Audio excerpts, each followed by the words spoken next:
Alhamdulillah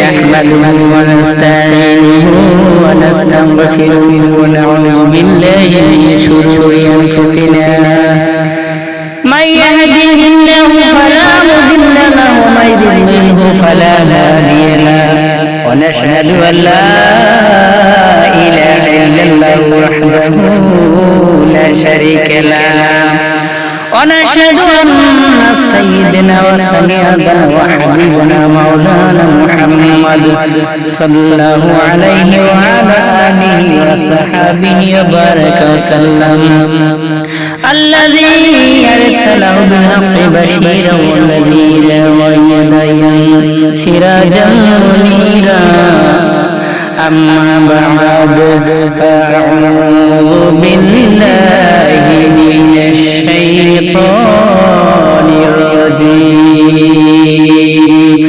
بسم الله الرحمن الرحيم قال الله تعالى في كلامه المجيد وفي فرقانه الحميد فأعوذ بالله من الشيطان الرجيم بسم الله الرحمن الرحيم يا أيها الذين آمنوا كتب عليكم الصيام كما كتب على الذين من قبلكم لعلكم تتقون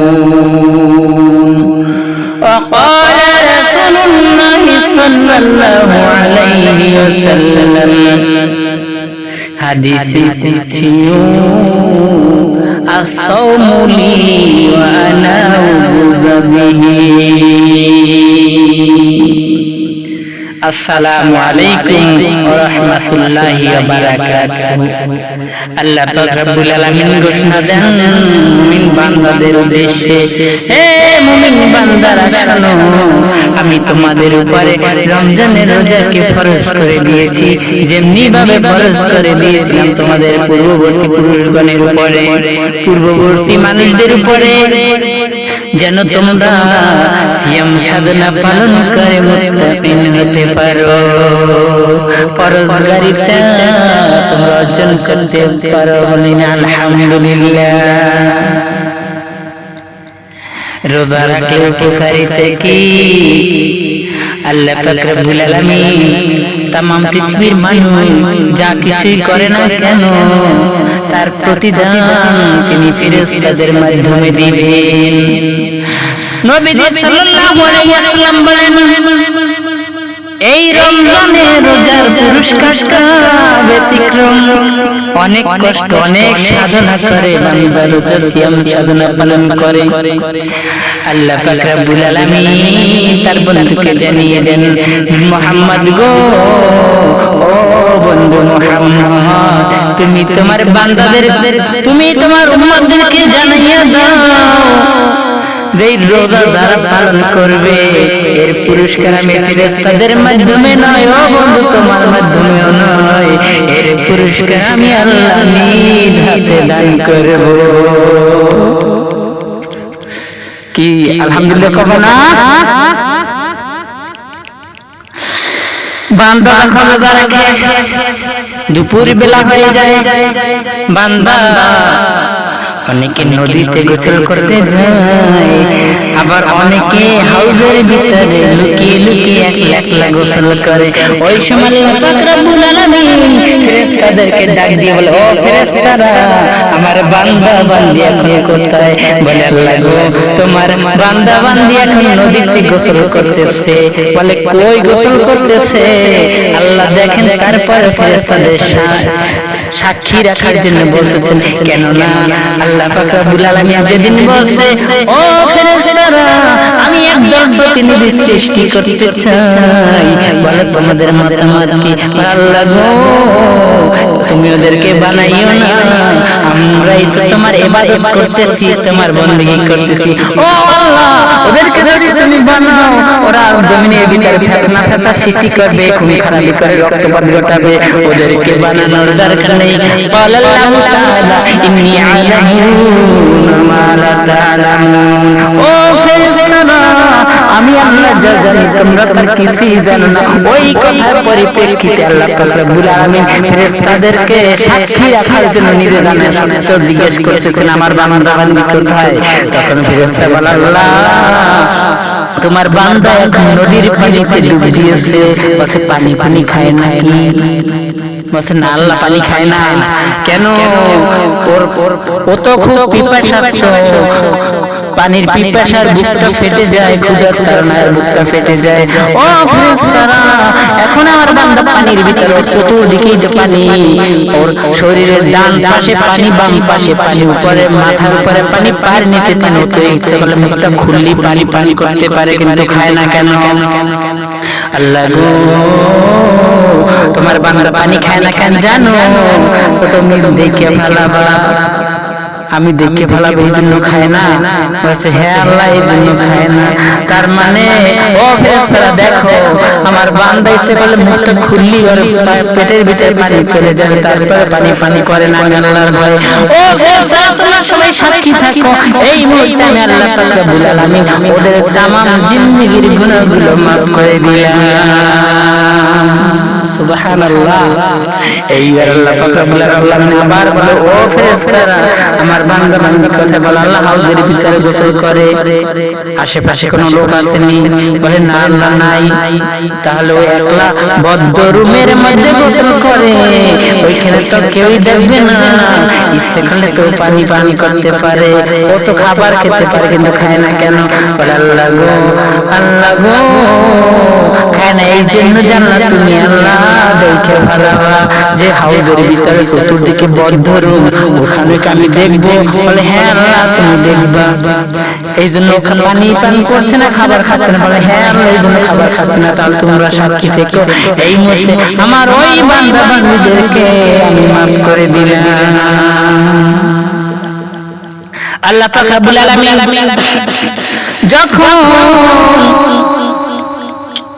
হাসরের ময়দান কায়েম হয়ে যাবে, হাদিস শরীফে আসছে হাসরের ময়দান যখন কায়েম হয়ে যাবে, আল্লাহ পাক রব্বুল আলামিন বলবেন জিবরাইল রে ও জিবরাইল এই মুহূর্তে জমিনের ভিতরে যাও, আমার বন্ধু মুহাম্মদুর রাসূলুল্লাহ সাল্লাল্লাহু আলাইহি ওয়াসাল্লাম কোথায় আছেন তাকে ডেকে নিয়ে আসো।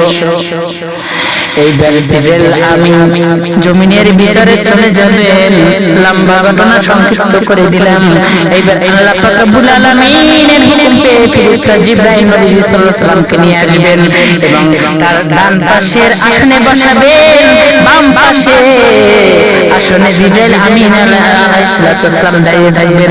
এইবার বলবে জিবরাইল রে আমার বন্ধু তো আমার পাশে এসেছে, এইবার যাও জমিনের ভিতরে গিয়ে ঘোষণা দাও আমি আর আমার এই বন্ধুর সন্তুষ্টির জন্য কোন বান্দা একে অপরকে ভালোবাসছে আর কোন বান্দি একে অপরকে ভালোবাসছে, বন্ধুত্ব করছে, এখন তাদেরকে ডাক দাও।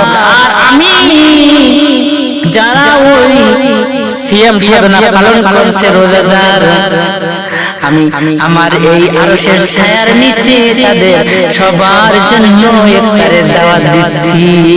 আল্লাহ পাক রব্বুল আলামিন ওই সময় মনে করে নেবেন যে সবাই রোজাদার, সবাইকে ডাক দিবেন, নামাজীদেরকে ডাক দিবেন এবং রোজাদারদের জন্য নির্দিষ্ট একটা জায়গা থাকবে, রায়ান নামে একটা জান্নাতের ভিতরে দরজা, ওই দরজা দিয়ে প্রবেশ করবে, রোজাদার ব্যতীত অন্য কেউ প্রবেশ করতে পারবে না।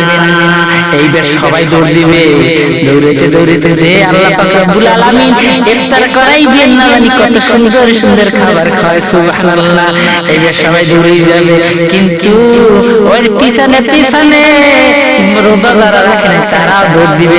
কিন্তু এইবার শুধু যে মসজিদে রোজা না রাখা, এমন ভাবে মসজিদে দৌড়ায় হয়, মসজিদে দৌড়াইতে দৌড়াইতে যায়, মনে হয় জানে ডেলি 3 রোজা রাখছে। দৌড়ে দিয়া কাতারে প্রথম কাতারে বসবে, খাবার বিতরণের আগে পাগল পাড়া হয়ে যাবে, এইখানে পাইনি আমার তাড়াতাড়ি দেওয়া, বেশি করে দাও, টানাটানি শুরু করে দেয়। আর রোজাদারের এমন একটা আনন্দ, বেরোজগার বেনামাজির মুখে ওই আনন্দটা সে পাবে না। কেমন লাগবে? রোজাদার খাবারটা খুব মজা করে খাবে, আর যে ব্যক্তি বোঝদার রোজা রাখে নাই, ওর মুখে ছাগলে ঘাস চাবাইলে যেরকম লাগে ওইরকম ওর মুখে লাগবে। কিন্তু তারপরে ধুম করে খায়, দিনেও খায়, রাত্রেও খায়। ওরা বলে আল্লাহ গো, আমরা বড় শান্তিতে আছি, আগে খাইতাম 3 ওয়াক্ত, আর রাত রাতও তো বাড়ছে, ভালোই হয়েছে, আর এখন তো বাড়াইয়ে খায়। আল্লাহ পাক রব্বুল আলামিন এইবার যখন ডাক দিবেন, মাটি বলবে যে অনেক করেছো, অনেক খাইছো, এইবার আর আল্লাহর এই নিয়ামত খাওয়ার কোনো সুযোগ নাই। মাটি কামড়িয়ে ধরবে, পা একটা রাখার পরে হাদিসে একটা পা তুলতে পারবে না। ইফতার করানো শেষ, এইবার একটা কাজ করেন, আল্লাহ পাক রব্বুল আলামিন আমার সন্তুষ্টি, আমার বন্ধুর সন্তুষ্টির জন্য কে কে নামাজ আদায় করছে, এইবার তোমরা আসো, হাত জাগাইতে বলবেন, তখন সবাই হাত জাগাবে। বেনামাজিরা বলছে এত লোকের মাঝে হাত জাগাবে, আল্লাহ তো দেখবে না, কারণ আল্লাহ তো বুঝে নেবে। এবার ওরা হাত উঠানোর চেষ্টা করবে, হাত এইবার আল্লাহর হুকুমে আর উপর উঠবে না, অনেক হাত জাগাইছে, আর সম্ভব না। আল্লাহু আকবার। এইবার বলবে রুকু করো, সবাই রুকু করবে। যারা জীবনে নামাজ পড়ে না, উপর হয়ে গরু যেভাবে উপর হয়ে হঠাৎ করে পড়ে যাবে, যেমনি হঠাৎ করে পড়ে যাবে, পড়ে যাবে, কিন্তু রুকু সিজদা কিছুই করতে পারবে না। আল্লাহ পাক রব্বুল আলামিন আমাদের সবাইকে হেফাজত করুক, রমজানের পবিত্রতা রক্ষা করে আমাদের সিয়াম সাধনা পালন করার তৌফিক দিয়ে দেন। আমিন। আখিরু দাওয়ানা আনিল হামদুলিল্লাহি রাব্বিল আলামিন। আসসালামু আলাইকুম ওয়া রাহমাতুল্লাহি তাআলা ওয়া বারাকাতুহু।